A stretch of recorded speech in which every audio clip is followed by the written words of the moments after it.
Good evening, and welcome to this leadership development event hosted by the CFA Society of San Francisco.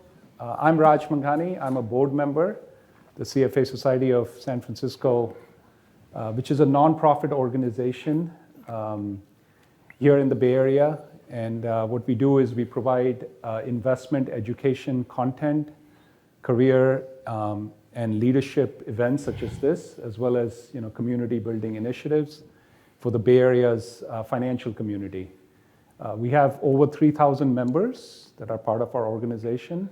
And while most of our members are in the finance industry, we do have members from all walks of life and different industries with an interest in finance. We've been around for 95 years, and in fact, as I was just telling Mark, we celebrated our 95th year anniversary back here just recently in May, on May 15th at City Hall.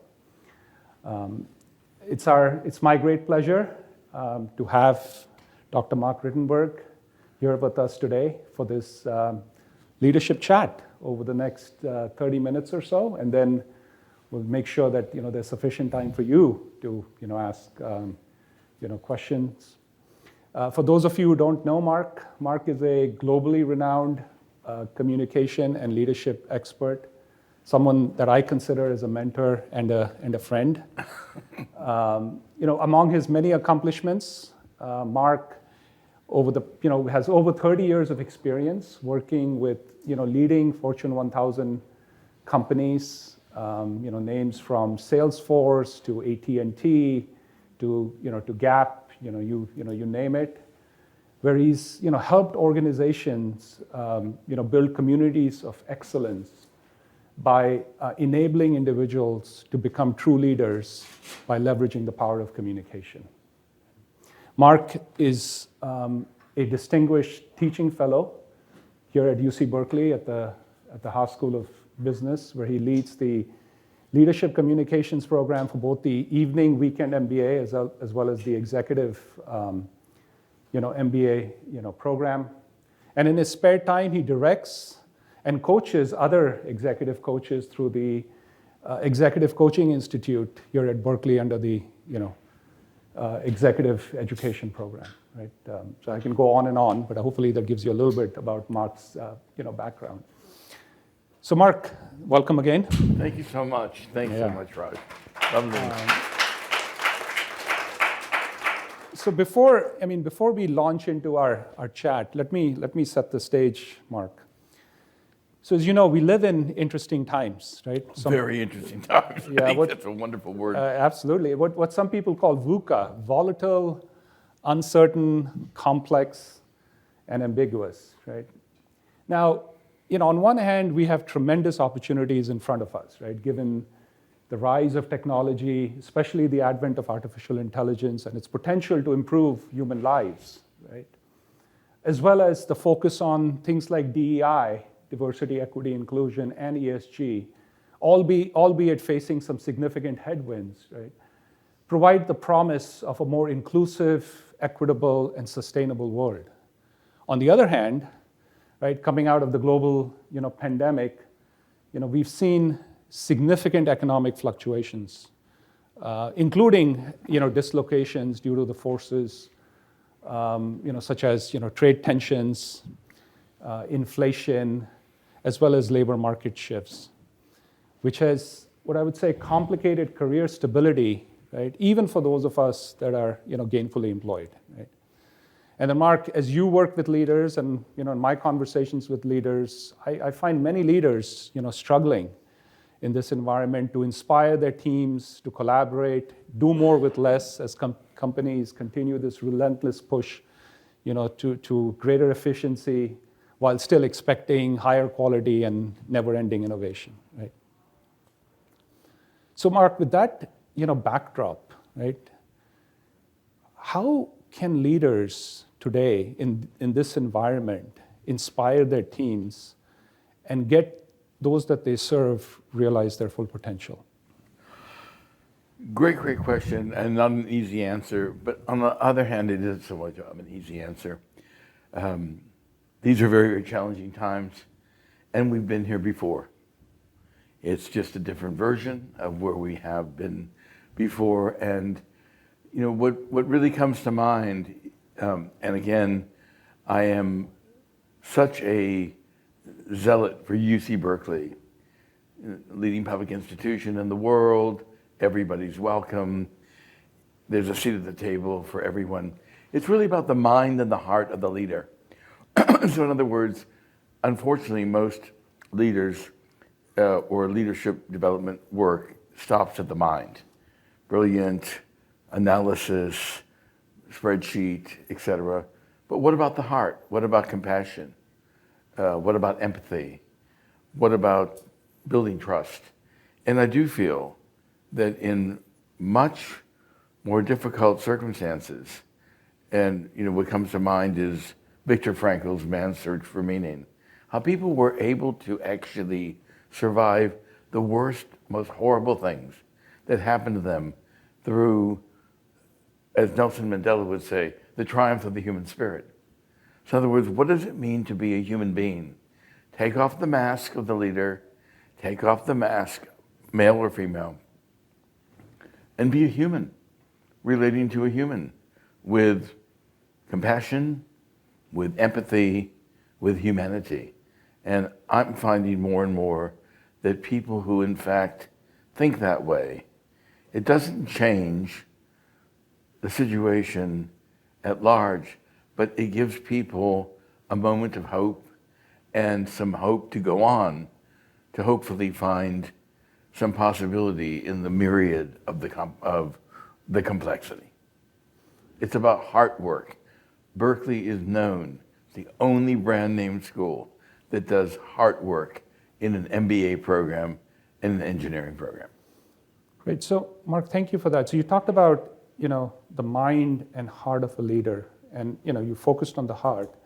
How does that show up on a day-to-day basis, on a practical basis, leaders that you've observed, right? How do they work differently than what most people associate with, right? Well, and of course, it can be linked very much to our great Chancellor Rich Lyons, who was Dean of the Haas School of Business for 10 years, and he came up with 4 defining leadership principles that he said are guidelines for living, guidelines for leadership.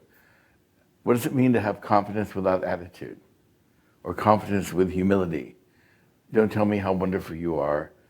Do good things for good people. Be a trusted advisor.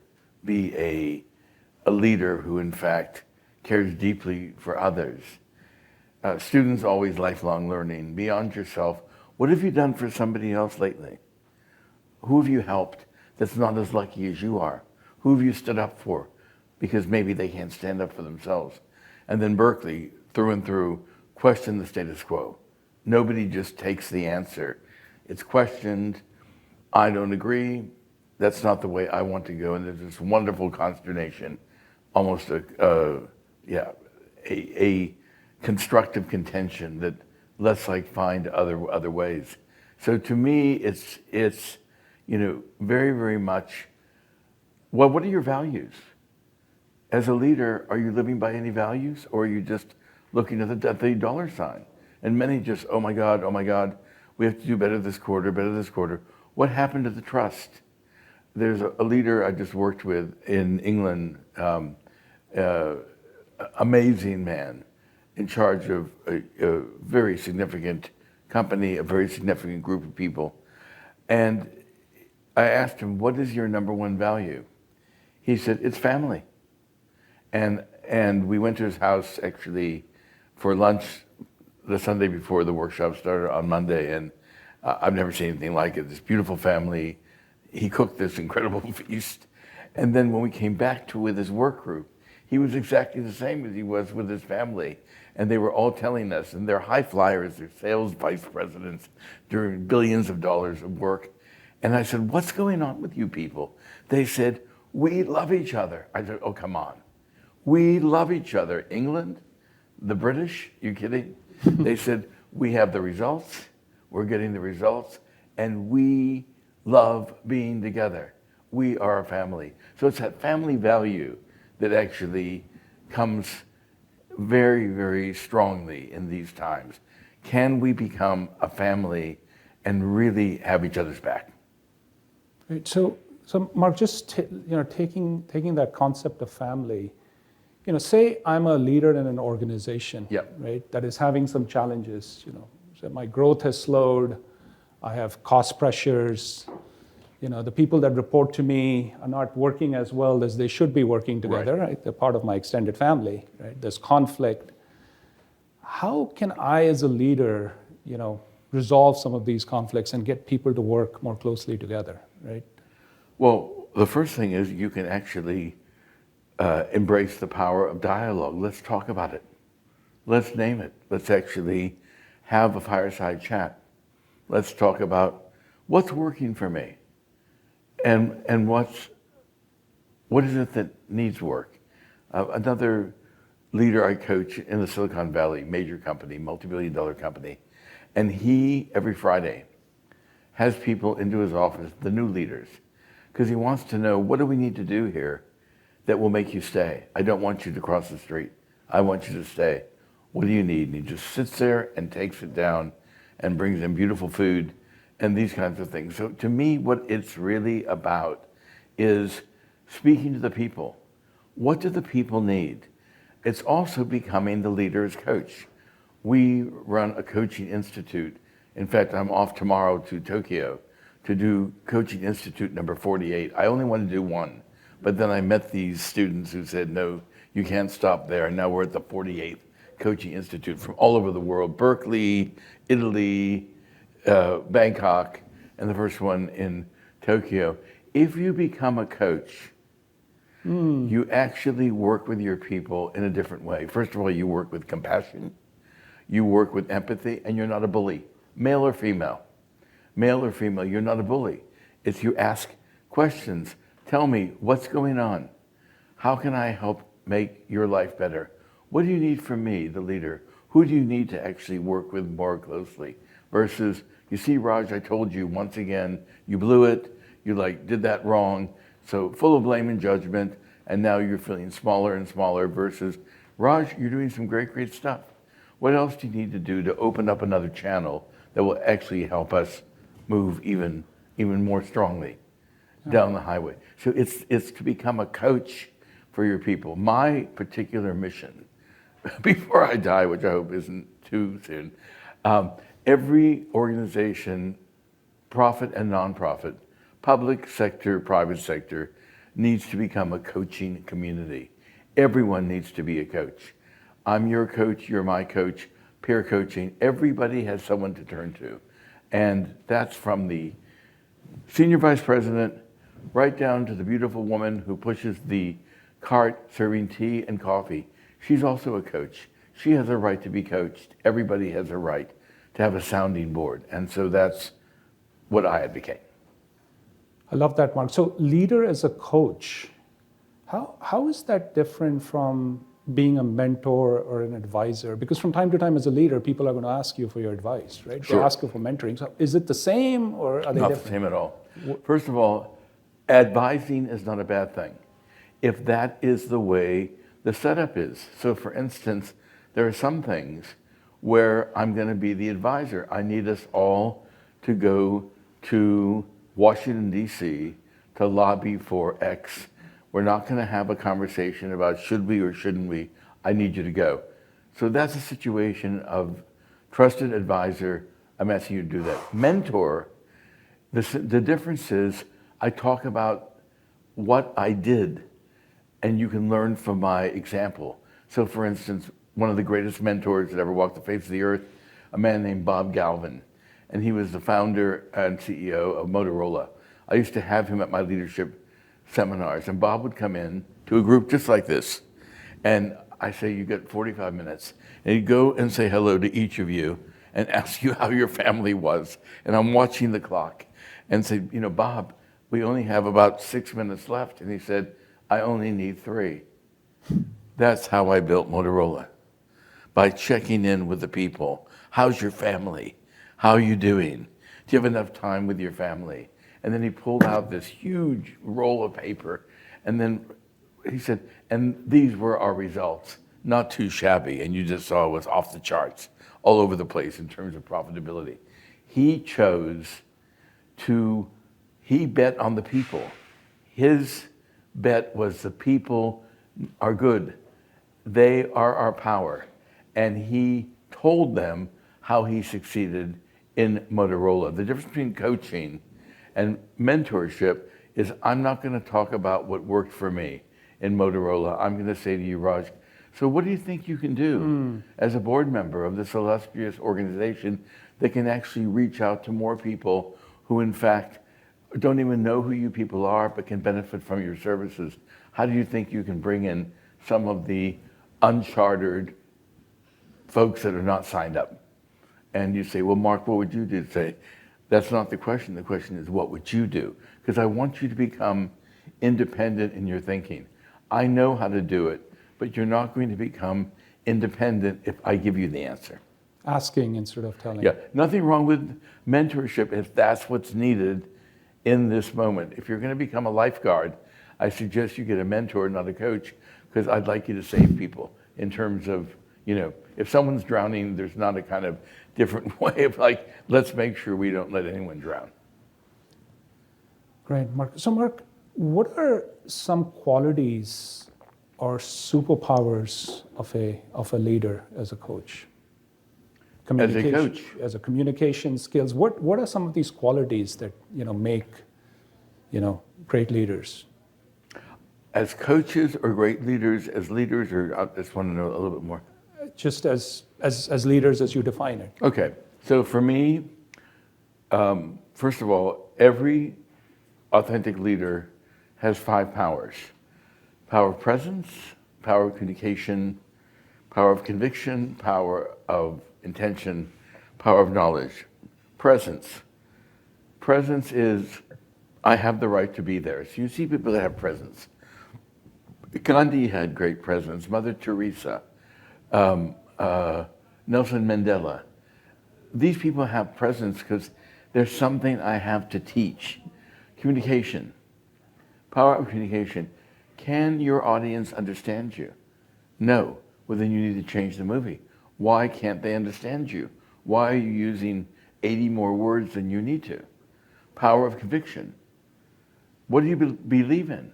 What are you passionate about? I don't know. Well, then go take a walk in the mountains and figure out, when did you lose your passion? When did you stop being passionate? And a lot of people have lost the plot of passion. They don't know what they're passionate about.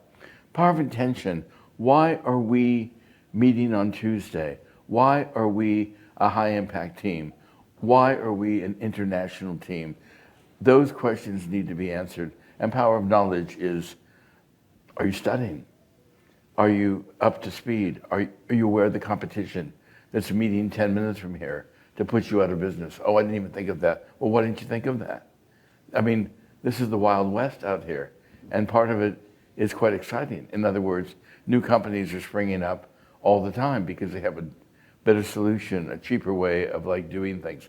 So those leaders have the 5 powers. The other thing that they have, and Bill George and Peter Sims have written a wonderful article, which is timeless, called Discovering Your Authentic Leadership in the Harvard Business Review. And they talk about authentic leaders build trust. They empower their people, knowing there are going to be mistakes. So they don't empower their people and take 6 months off. They empower their people and they stay right there like a good dad or a good mom just to make sure Johnny doesn't fall off the bike and break his leg. They're still in the picture. They create a support system within the work group, meaning the team. There's a sense of community. I have your back, you have my back. It's not your problem, it's our problem. They also share their leadership stories. Stories of how they became the leader they became, lessons learned that were sometimes very full of joy and sometimes full of sorrow. They share those kinds of things. And the most important skill, which a lot of people don't do because they're in such a bloody hurry, the skill of self-reflection. So somebody presents, and then we sit there in silence like a bunch of idiots versus, How'd you feel about Roger's presentation? Oh, I really loved it. What did you love about it? So in other words, self-reflection is my opportunity to tell you, that was amazing. I felt inspired. That was amazing. I feel so motivated now that we can actually go into a different way. So do we actually talk to each other about what happened? When you're presenting in front of 150 people, am I sitting there as if I'm off duty, or am I sitting there with positive energy inside myself, cheering my colleague on because your success is my success? That is what authentic leaders do. They build trust and they show up and they choose to be present for their colleagues. And that's 24/7. And this excuse of being tired and worn out, that's an excuse for somebody who's not really in the game. Because anybody can switch on the switch and say, I'm going to be totally here for the next 30 minutes because my colleague is about to do a great deal for us and I can be there for him or her and be part of the support system. Mark, that's extremely powerful. Talking about these 5 powers, right, that makes an authentic leader, can all of these things be taught, or are some of these innate? Like power of presence, can you really teach power of presence? Everybody has presence. It may be different. Oh. There are some people, sure, there are some people who, somebody like, a Barack Obama, I don't know where he got it. Maybe he got it in church, I don't know. So somebody like that, somebody like a Ronald Reagan. One says, oh my God, well, Ronald Reagan had unbelievable presence. I mean, he would speak and my mother would weep, and she was a lifelong Democrat, so it's not this kind of thing. He had something, and Nancy Reagan had it too. It can all be taught. It can be coached. Everybody's not going to be a star athlete. Everyone's not going to be a great singer. Everyone's not going to be a great scientist. But everybody can learn something so that they can have a seat at the table. And 80% of my practice are engineers. I love engineers. They're introverts. They live in their heads. And it's hard for them to be great communicators. But once they understand it, you can't stop them. You can't stop them. They are wonderful. They are introverts. They have just a different way of doing it, but they're very motivating and very credible. Mark, just shifting gears to leadership styles. We hear about different leadership styles. There are some leaders, like Steve Jobs was a visionary. Right? Yep. But there are some leaders who are more, about consensus building, right? There's some leaders who are kind of, hard driving. Is there a particular leadership style that you think works well in this current environment? Well, it depends really for what. But I do feel that there are several styles. One size does not fit all. One size does not fit all. So again, this amazing guy, Steve, in London, his style is right for the moment because he's really in charge of 3,000 people.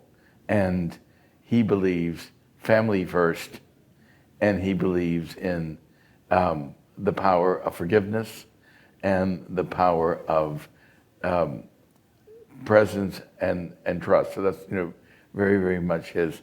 I think in this environment, what is so important is to be a beacon of light for people, to help them find the moment of hope. I think that the pandemic was more serious than we know. I think people have not recovered from the pandemic. And I still have students telling me that I'm working in a toxic culture. Toxic culture means the manager is absent. They're AWOL, they're absent without leave. Someone said, I haven't seen my manager in a year and a half. That's not okay. That's not okay. Why has your manager not visited or called you in a year and a half? What the hell is going on?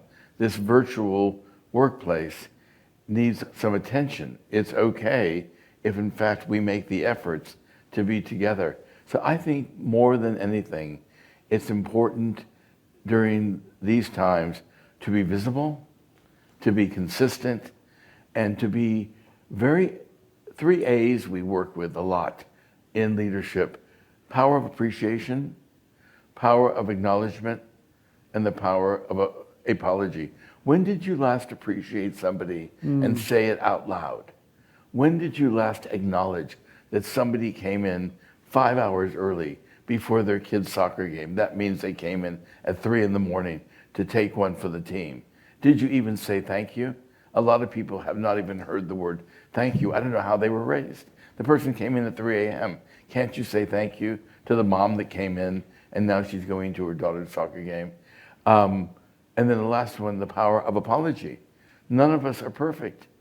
When did you last say, I was sorry? I'm really sorry I got that wrong. I'll try better. When a leader apologizes, they don't lose face. Not truly, they actually reveal their own humanity. Interesting, we work in healthcare. I know you guys have a lot of people in healthcare. And I love healthcare people. I love the doctors. I love the nurses. Mainly because in our workshops at Berkeley, they tend to be vulnerable. And I said to them, what is it that's going on here? And they said, oh, it's simple. I said, what is it? They said, in this workshop, we're reclaiming our old humanity. What's your old humanity before medical school? What happened in medical school? We became robotic. We became cynics. You became like this. I said, oh, so in other words, the 7-minute follow-up visit for back surgery, which is what I was offered by one of the great healthcare providers in our great state. Yet 7 minutes to check out my back after you do surgery. That's not okay. That's not okay. What's this 7-minute nonsense? It's back surgery. And so what they would reveal is I became cynical after medical school. And in this workshop, I remembered who I was. I remembered that my mother went back to work so I could go to medical school because I didn't have the money to do it. And so these wonderful, wonderful stories of how medical professionals became who they are. And my favorite part of healthcare is when a physician apologizes to the nurses for being a bully, for being unfeeling, and to say, I wasn't fair in the surgery, and I'm asking for your forgiveness. It's the most beautiful thing to see an apology between a physician and a nurse. That's great. That may sound surprising, but I get to witness all of that. There's some healthcare folks here in the room. So. That's why I have the best job in the world. Mark, you talked about Rich Lyons. Is there another leader in the industry, finance or otherwise, that you think models the behaviors and qualities that make an authentic leader? Tell us about their journey. Well, of course, Rich Lyons is a world-famous economist, so I'm going to say Rich because, you're talking about a man that has time for everyone, and he doesn't believe, talk about humility, he doesn't believe he's better than anyone else. And I have to, no one's perfect, but a man like Mark Benioff, at Salesforce. He makes the effort. I've been at Dreamforce. I've been there. Far from perfect, but in terms of his values and wanting to create a better workplace and talk about their track record to do with human rights and nonprofit work. I've checked it out. I work with them. I think they're terrific because really trying his best to create a more humane world. I remember when, I forgot if it was the hurricane or the flood or something that happened, and we were at Dreamforce. He said, and by the way, I'm taking over Oracle, I think it was Oracle Park at that time, it's now AT&T Park, giant stadium, and we're gonna have a rock concert tonight, and I want everyone to come, and I want everyone to dig deep into their pockets to give to those who lost their homes. I think it was the fires. Give them, he said, I'm starting off giving $1 million. So please, let's go after. He didn't have to do that. We were already impressed with Mark Benioff before he gave the $1 million, but he felt so badly about what happened with people losing their homes. He's very, very values-based, as is his wife, Lynn. And so I have a lot of regard for somebody like that. Rich Lyons Steve Hubert in London, another amazing leader. And that, again, I have another colleague, this gentleman who brings people in the afternoon, the new leaders. Beautiful story. His mother, Japanese. His father from North Dakota.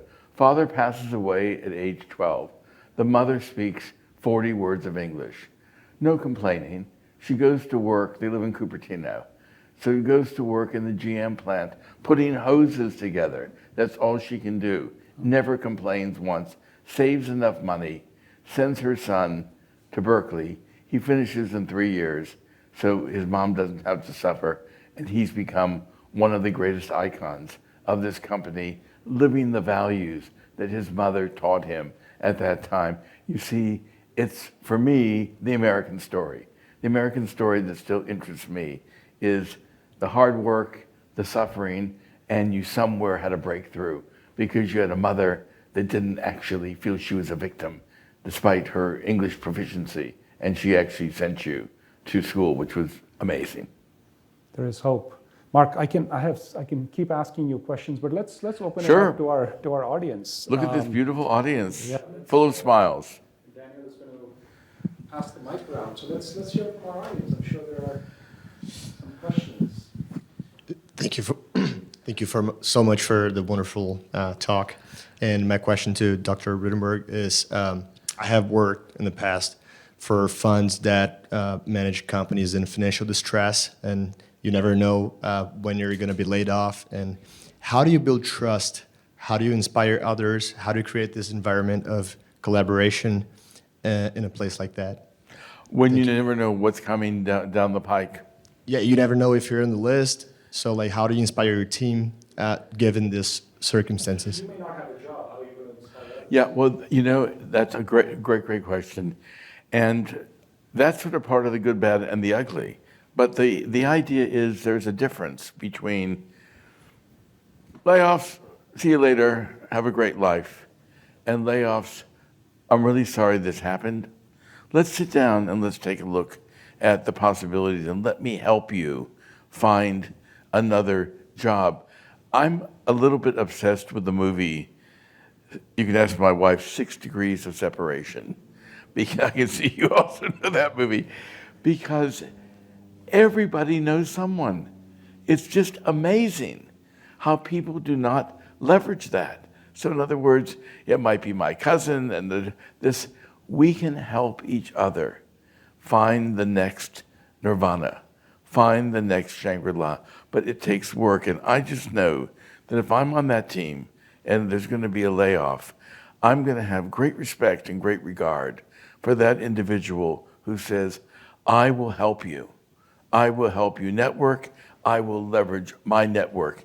And again, it just continues to surprise me when people don't leverage the network. I mean, I have the best job in the world. I'm 73. I'm lucky that I'm at the leading university.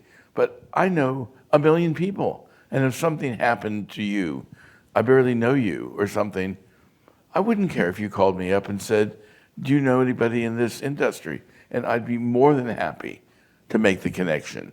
So it's about the willingness to make the connection, to take the trouble to make the connection, and to think about, my God, you're right, I do know somebody in this industry. As long as I feel the leader cares, it divides into those that don't care and those who do. That's kind of very much what it is for me. Thank you very much. Great question.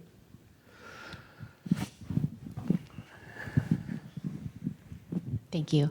Can you speak a little bit about feedback, about being a leader who gives effective feedback, what that looks like, and also being somebody who is open to receiving feedback? Tell me, what kind of feedback do you get? First of all, what is your first name? My name is Rachel. Hi, Rachel. What kind of feedback do you give, or what kind of feedback, how would you like feedback given to you? I would say some of the feedback I give is maybe helping with more efficient processes. Yeah. That's a great way to go about it. Let's Right. try refining B, C, and D. So maybe something along those lines of how you give that. I'm trying to think of, what was the second part of your question? Sorry. No, Did you just ask in me? terms of, if I'm going to give you feedback, do you want me to sort of be a kind of, there was this thing in the 90s where I'm going to be brutally honest. It makes me feel much more of a man in that way, brutally honest, or do you want a different kind of feedback? What feedback would allow you to grow? I think feedback that includes questions, Great, where you're exploring where the person is coming from. great. And how did you interpret that interaction, or how did you interpret X, Y, and Z? Somebody who comes to me, I think, with questions so that we Great. can work out what my understanding is and then what that other person's understanding is. See, already we're in the feedback loop, meaning to find out how would you like the feedback, to find out how would people like the feedback, because one size does not fit all. That's what people have to get clear. For Rachel, it's different than Eddie, it's different than this one. But I can just tell you, in general, feedback needs to start with the positive. Feedback, why people start with, God, why can't you do it right? Why do they start with blame and judgment? There's so much to celebrate already with the positive. And these couple things I'd really like to take a look at, and I'll help you. So in other words, it becomes the leader as coach. You're not alone. You're not out there on the bike. I will help you. And I've just found in general, people say, wow, that felt really good.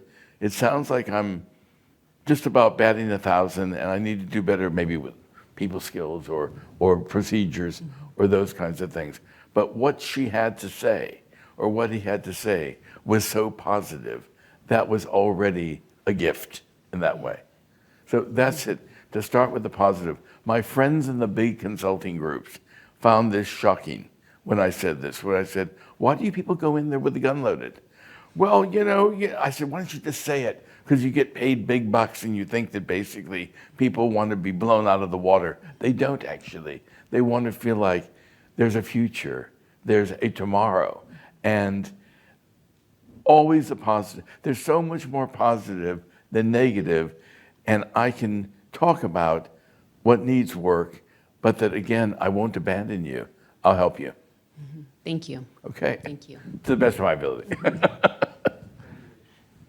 So my name is Pankaj. I have a follow-up question on what you answered just now, right? So layoffs and all are going on, so it's very difficult times for everyone, right? So you talked about using network. So is this the onus on, as a leader, you give that like, my network is open, come and talk to me, or is the onus on person to reach out to his network and say, hey, I need help? So how does the person who is at the receiving end knows that people are available to help you? Great question. It's first of all the leader's job to set the framework, to say, I have office hours, I have this open door policy, I want you to come and talk to me, and then we know that that actually can happen. I think it's very hard for people to actually approach the upper levels without knowing what is okay, and a lot of leaders do not take the time to create the structure that's going to allow people to feel comfortable coming in. So if the framework, almost like a team charter, the framework is Tuesday between 2 and 4, my door's open, I'm not gonna take phone calls, I'm gonna see people one by one, nice bench out there, nice cold drinks, whatever it turns out to be, and I'm happy to see people at that time. Also, that I am approachable, and that if you work with my EA or whatever it is, I will make sure that I see you in a full-hearted way. We deal with the heart. We deal with the heart. The heart has 4 chambers. Last I checked with my cardiologist and my doctor friends. And to ask yourself, am I open-hearted or closed-hearted? Meaning, am I really open to ideas as the leader? Am I full-hearted or half-hearted? So when you come to talk to me, am I fully here, or am I actually wondering what Raj is thinking? Am I clear-hearted or confused? Am I living my values?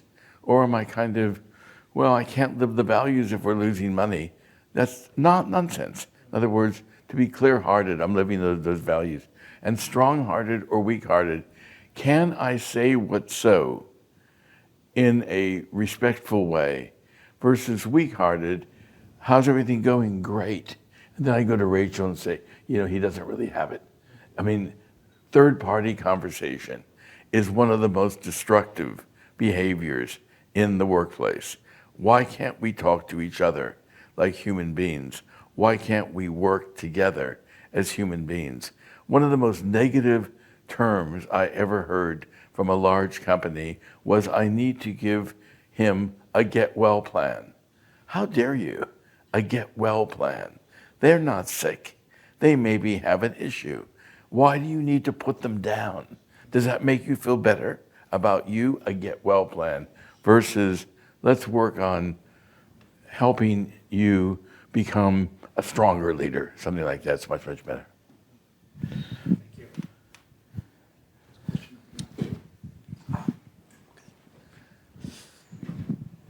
So hi, Dr. Rittenberg. And Mark is fine. I don't, titles, it's, I'm totally cool. Dr. Mark. Dr. Mark, that's okay, whatever you want.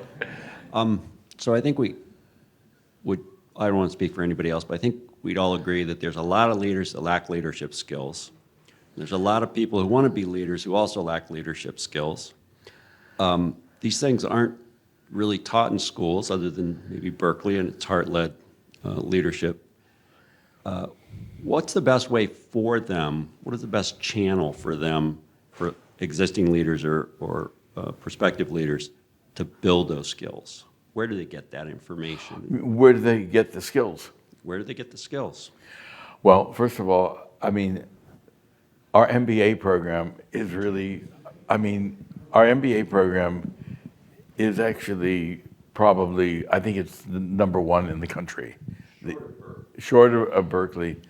You know, I feel that leadership skills can be developed by wisely choosing executive education classes where in fact you're going to get what you want. So in this last class, we teach a class here called High Impact Leadership. And Don was on the faculty and Ingrid's on the faculty. Over 50 people. What they wanted, these 50 people, they wanted to know how to tell a compelling story, how to build trust, and how to build community. So that's what this group wanted. And we just worked on, for 3 days, we worked on those things. Other people want to understand how to empower other people or how to deal with difficult conversations. To me, if one can be discerning about these are my goals, is there a match? And to interview places, and if you feel that it's not quite going to connect, I would advise you not take the class. You'll find the one that will come right for you.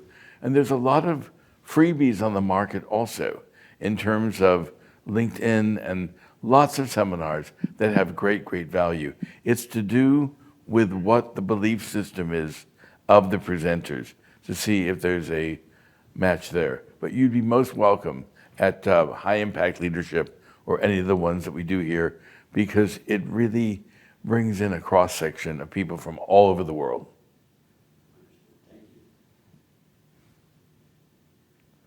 Anybody else? Hi, thank you so much for spending the time today. I was wondering if you had any advice for working with people that you were coaching or on your team that you've spent a lot of time and effort with and kind of building that trust, but you just don't see the progress that you were discussing when you're having these coaching sessions. And maybe, you know, they're giving you all the right answers and you feel like they're responding to kind of that like bond that you're building, but then when it turns around, you know, they're just not performing and they're not really growing. Tell me what you think. And then I'll tell you. That's a great, great question. You want to know what I think? Yeah. Okay. So no, I'm the person, and I'm not, you know, coming through and all that. Yeah, I mean, in my experience, it's, you know, do I think that the role is the right fit for the person? Do they really want to be there? But it's also, you know, at what point do you kind of say, you know, this isn't a fit for you, I will help you find something else? Or, are you enthusiastic about this and you just need more help? But when you've spent so much time and effort, do you cut the cord at some point? Yeah, I mean, the thing is that, again, without blame or judgment, sometimes it's important to have that conversation, which is, feels like the chemistry's off here. And I think that the leader has to be invested in everyone's happiness. That I know you're making the effort, but it doesn't seem to be working. You don't seem happy.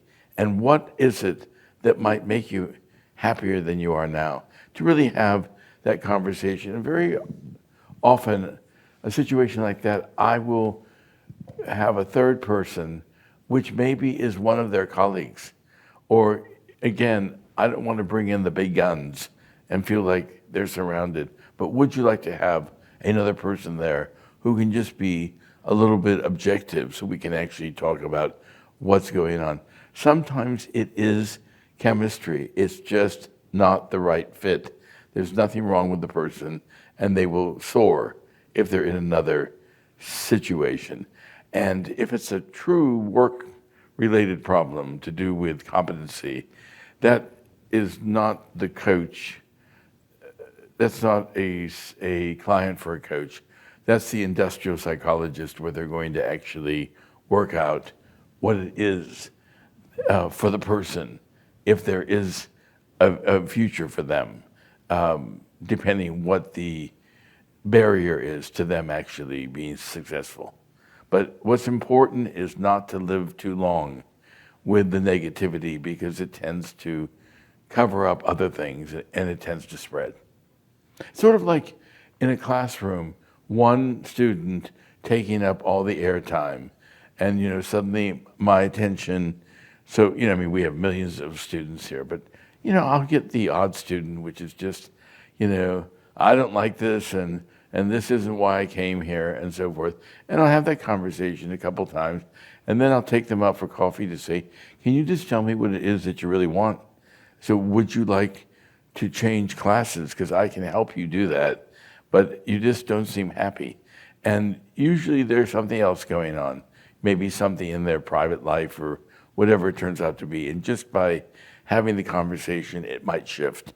But if it doesn't, it's important to not risk the team spirit, the joie de vivre, on a person's negativity in that way. My experience. I had the same question essentially as like underperforming Right. employees, but so not so much that the person is unhappy, but they're not being successful in that role. So you mentioned don't let it go too long. What's too long, do you think, when it's starting to impact the rest of the team, or when you don't see? So there could be a difference in values between some people that we have and us. Once you've figured that out, is it just time to cut the cord because maybe their values won't change? Like our values are our values; they just won't change. Right. So When do you, if I understand the Yeah. question, what is too long? When do you cut the cord if there is the person is not being Yeah. successful, there isn't a fit either for competency or values? When do you decide to cut the cord? pretty quickly, meaning, again, we can have the talk. I would say anywhere from 45 to 60 days, because the thing is that things are moving quickly. And, I'll often ask people at the beginning of a workshop, they're rather shocked by the question. I'll say, what can you do to make this workshop a success? And what can you do to sabotage the workshop? Sabotage? Well, we all can. We can sabotage anything. We can stop playing.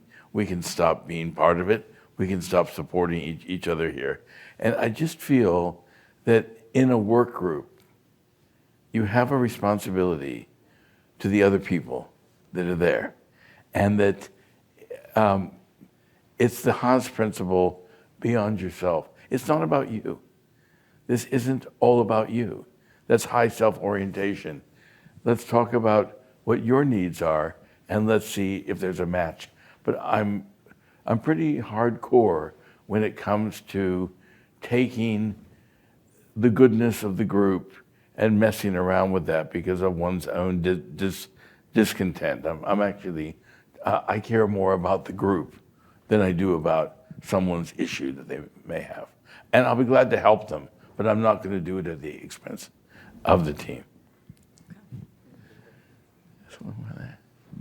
Good questions. God, what a vibrant group. Hi. Hi. A lot of the leadership qualities you talked about, trust and communication, things like that, are clearly easy to build and develop, when you're, interacting, in person.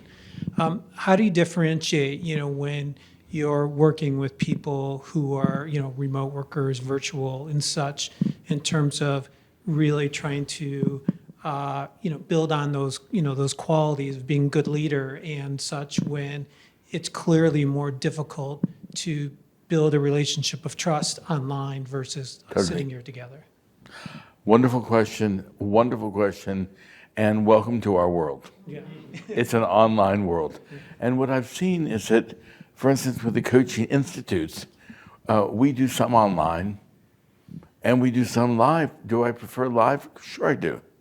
But I can't always, have my way, and maybe they can't afford to fly in. So one has to make a super effort online to really allow the humanity to come forward, to really allow people to connect, have an amazing technical person who can get people into chat rooms and those kinds of things and small group work, to create an online presence where they are actually, the subtitle of my book, Leadership is Love, the Power of Human Connection, where that human connection can happen.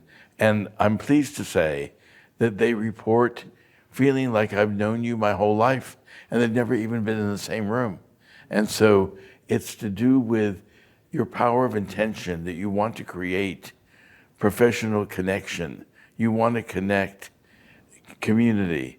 And it's just realizing we're online and not stopping short of that and allowing the relationships to flourish, which they do if you take the time. To me, so much of it is taking time. I don't know what everyone is running so fast for.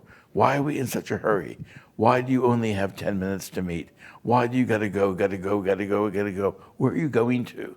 In other words, can we take the time to actually know each other? I've had people burst into tears when I give them 40 minutes to talk to someone to just get to know another human being. I said, why are you weeping? They said, I haven't done this in 20 years. I haven't gotten to have a conversation with another human being in so long. I didn't know what it felt like. So this idea of honoring the human condition, honoring human relationships, I'm telling you, is an absolute formula for building a high-performance team. When you honor the human condition and honor one another. And I'm using honor on purpose, because what does it truly mean to really care that you're here and your life story matters and your contribution matters? And it's not about me, it's about you, and then it's about us. So online, celebrate it and give yourself time. You're explaining to Google. Activated Google. Google is listening. Oh my God. It's on the cloud. I would love to hear from the world's oldest coach. This man here is 81, the first graduate of the Coaching Institute, God knows, 15 years ago. We've done 47 since. And I'd love to know any perspective, Don, you could actually add to the conversation that we're having. It's a good sign that you want a mic. It's all about transparency. Why are we afraid to have dialogue with each other? What can you do better? What can we do better? Why are we afraid to say we have a problem here? Without judgment or blame, of course, is the key, right? So My question for you, Dr. Rittenberg, is, there are coaches and there are coaches and there are coaches, right? So you go online and you type in the search bar, say you're looking for an executive coach, and you put in executive coaching. What's going to pop up? All kinds of stuff, right? Or say you're looking to go to a coaching class or teaching, right? What differentiates your coaching techniques, the Berkeley Executive Coaching Institute? What does it offer that maybe other institutions do not offer? What differentiates the Berkeley coach from any other coach on the planet? Well, all I can tell you is that, and you know yourself because you were the first one trained, the Berkeley coaches are trained not only in coaching technique, but in their behavior. In other words, are you vulnerable? Are you open-minded? Are you non-judgmental? Do you love people? Do you care about people's development? We often say that the coaching at Berkeley develops people to develop themselves. So I already know the coaching programs that are on the market are full of little techniques. And ours have some techniques, but we have some very deep work, deep, significant emotional work for people to, in fact, open themselves up and to look at who am I and what do I love about myself and what am I willing to change. Because our mantra at Berkeley Executive Coaching Institute, you don't dare ask somebody to do something that you wouldn't do yourself. So if you're going to run a marathon, why are you not running a marathon? Why are you asking him to run a marathon or her to run a marathon? So are you willing to, in fact, bring vulnerability into the room?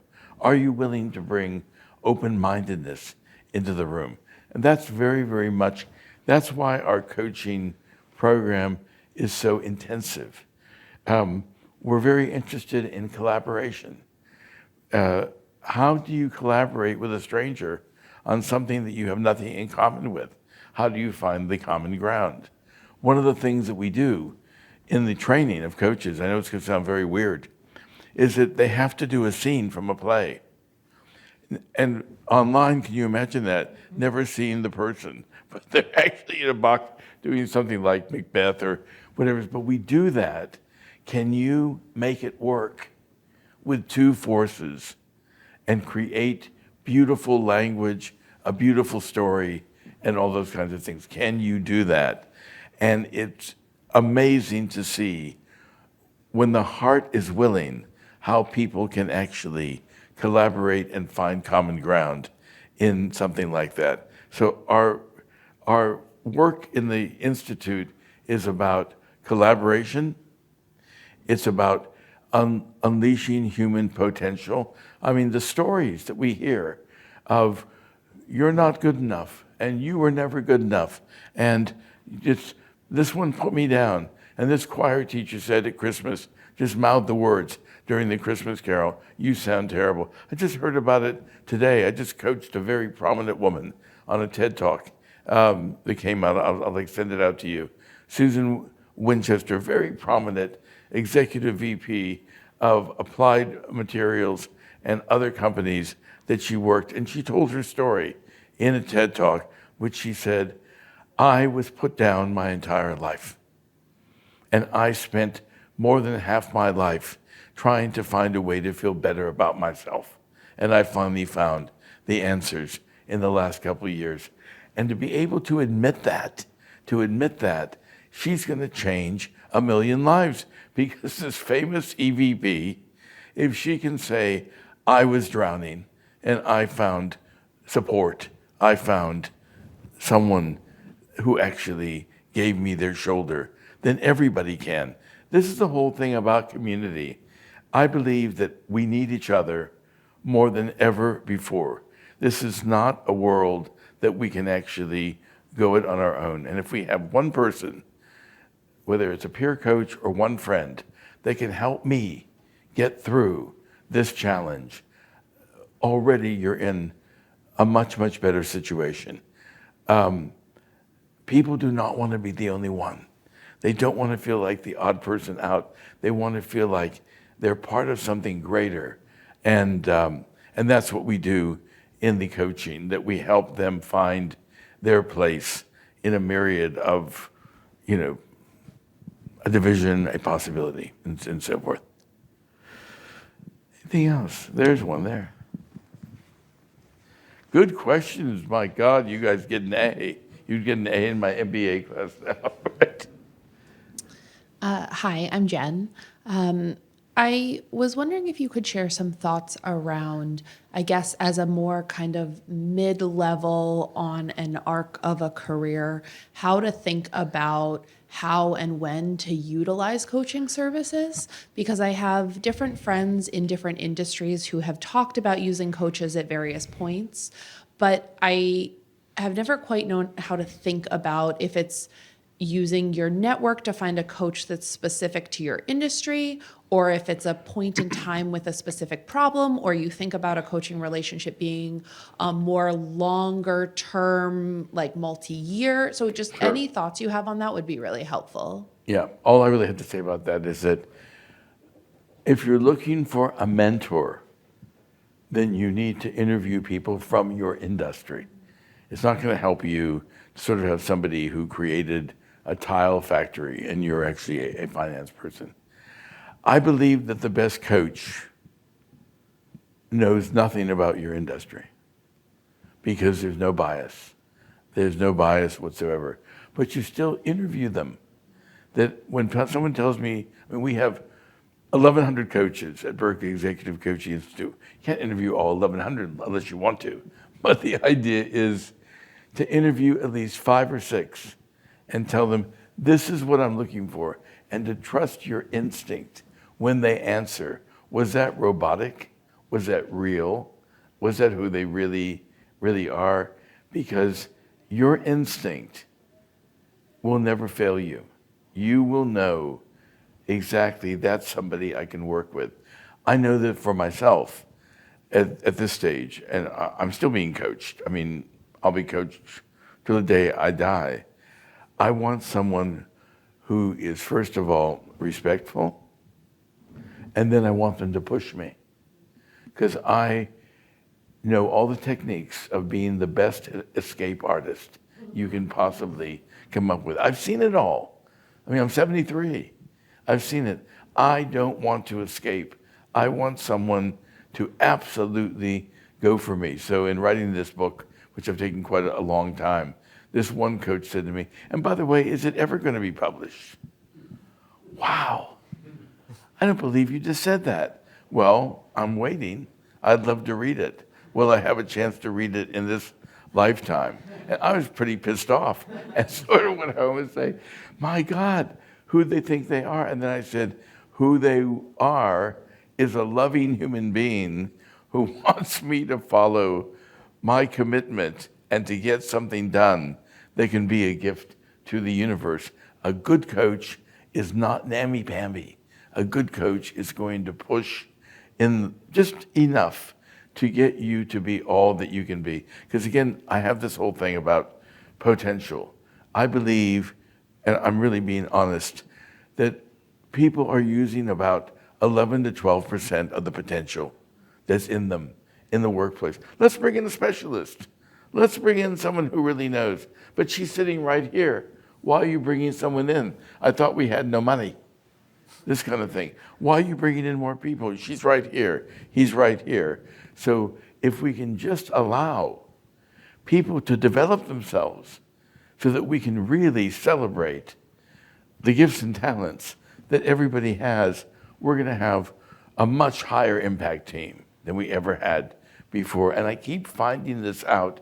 Oh my God, you play the piano. Oh my God, you play the flute. Oh goodness, you worked as a big brother. You worked as a big sister. I had this, just real quickly, I had this one student. We do business passion speeches in the MBA program, and it was 10 to 5. And we're about ready to wrap up. He says, Professor, I have to tell my story. He says, 10 to 5. He says, it'll be quick. I can't hold on to it. I said, okay. Jackie tells a story. He said, next Tuesday will mark the 25th year that my father walked out on our family. And 3 weeks from Wednesday marks another date, the date I was released from the penitentiary. I did some bad things. I had to help my mom. And so finally I landed in a rooming house at San Jose State. And I looked at the paper and it said, wanted big brothers. Well, I'd love to do it. They won't take me. I've served time. They won't take me. But something made me go down anyway. And I met the director. And I said, I did some bad stuff. Robbed a bank, robbed a store.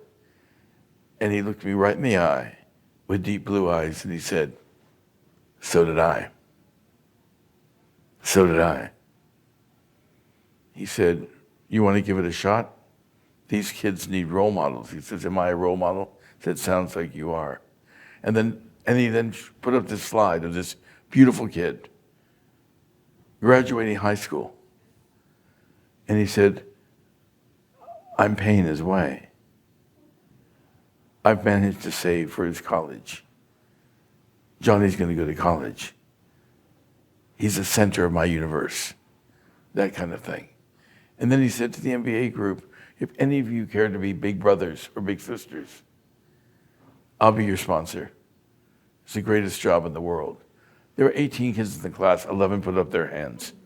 And I checked 2 years later, and there were still 9 doing it. So it's that kind of activism towards helping somebody stand up who can't stand up. And that's your reward in that way. And so much, that is the leader's role, to help my people stand up if they can't quite stand up on their own. So anyway, indulge me with my story, but I just love those stories of people who in fact became absolute heroes as a result of their own self. I'll actually steal the microphone for a question. Oh my God, there you are, Yes. you were here. I'm zooming all over. In terms of another, we use the word caring, collaborate, conflict. It seems like it's inevitable that at some point leaders will make decisions that, their underlings or people that report to them don't agree with. Yep. Do you have any tips for, how best to navigate that other than I'm your boss, do what I say? Well, it's never do what I say. It's let's sit down and talk. Let me tell you what's happening. And let's talk about how we're going to navigate that. And let's talk about the battle. In other words, is this the battle we want to fight? Maybe it is. And maybe it's time to fight the good fight. Maybe it's not. But it's, again, this power of dialogue, of my generation, we grew up with dialogue. That you're going to talk to me, and this has happened, and we need to hear about it. And for some reason, it's all gone out the window. No, this is what they said we need to do. And that's when people start to break trust. Oh, is that really going on? It's to do with taking the time to talk to the people about the reality. And let's talk about what we can change, what we can't change. Let's talk about fighting those battles that we need to fight and those that we can't.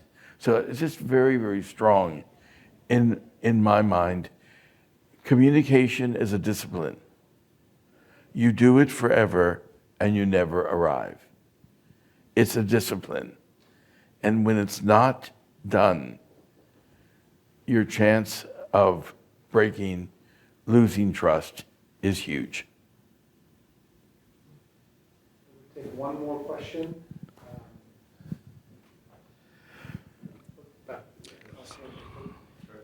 You mentioned earlier that you really enjoyed working with engineers, partly because they were introverted. When you're working with that sort of personality, how do you bring them out, I guess, or maybe talk about how you engage with that type of personality? Sorry. Engineers. You talked about how engineers yes. are introverted. how do you work with engineers Oh, and bring out their personality that's aligned with these leadership superpowers? yeah, I just find that I work with them. I don't even think about the fact that they're an engineer, that they have a voice that can't be heard. There's no body language. The eye contact is non-existent. And what they do understand is they're going to be speaking to people who are going to fund their projects, and that they understand that unless you're really removed from that, you need to tell the compelling story. And so I happen to have an acting background, and I don't want them to act, but I will do voice work. I will do body work. I will do storytelling work. And I mean, I just get such a thrill of working with such brilliant people who think differently, who are wired completely differently than me. A long time ago, when I was young, thin, and good looking, I won a festival, and ended up at Harvard as a visiting artist. And they paid us so poorly. I mean, they paid like $800 a month because you're at Harvard University, big deal. How are you supposed to support a family on that? And so I took a job at MIT up the road, and it was directing Midsummer Night's Dream, the production, all engineers. And the rehearsal started at 10 o'clock at night, starting with them passing around a bottle of Johnny Walker. And then they started the rehearsal. You've never seen creativity like this, where suddenly in the middle of the bloody thing they said, let's all change roles. I mean, I couldn't believe it. The creativity, the innovation, the fun, the possibility, the radical ideas. So it's really to accept people for who they are and the way that they're wired. And I can have such great respect for the engineering faculty here and the engineering community. They're wired differently, so what? But they're about to find some great things to do with healthcare, dementia, and so forth. So I just work with them like I work with anybody else and help them become powerful communicators so that they can add the skill set to the job that they're already doing. They are my favorite people because I see the breakthrough happens quite quickly. Actually, we'll take one more question. I was just wondering, so I've been on the West Coast for 8 years now, and I grew up on the East Coast and lived in New York for a very long time and worked in finance in New York. And so I'm curious about the language you use on a global basis. If you find that because I think the West Coast tends to be quite heart-centered or feeling-centered language, whereas that can be quite alienating if you try to utilize that in other parts of the country or the globe. So do you find yourself using language consistently when you are coaching here or in England or in the East Coast, or do you find you tweak the language you use to better connect with your, coachees based on kind of relative locations? Great question. I would have to say, first of all, I mean, I love California. I'm thrilled to be here. I'm grateful to be here. But in general, and you may think this is a bit Pollyanna-like, I find good people everywhere. I'm going to Tokyo in the morning. I just came back from London. People say the British are this and that. And Ingrid and I just came from the Love Boat, the leading sales team in a company in London. And the language was maybe even more so in that way. So in general, I have to say it's not geography. It's one size doesn't fit all. Some people, it takes them a long time to open up, and so you don't push that. Some people are naturally inhibited, and so we move very slowly with the kinds of things that happen. To me, one of the things that I say all the time is read your audience. Read your audience. What does your audience need? And don't impose something that you did with another group on them. It's very easy to see. Like, I can already see you'd be a great audience for high impact. But maybe other people will come in next time that wouldn't be. And I guess I have to say, like people say, the customer is never wrong. The audience is never wrong. They're who they are. And it's my job as a leader to adjust and accept them and to help them all that I can with their learning. So that would kind of be my final comment. Read your audience. You don't need special skills. You just need your eyes and ears and your heart, and you'll know exactly who they are. Thank you. On that note, on behalf of the CFA Society of San Francisco, thank you very much for your participation and your engagement. And Mark, you remind me of this quote: authentic leaders make difficult roads into beautiful destinations. Thank you very much. Oh, that's so nice. Thank you so much. It's lovely. Please join us for some networking, and Mark will, be around for a few more I will, minutes. absolutely. You can Thank ask you him so any much more for questions. coming.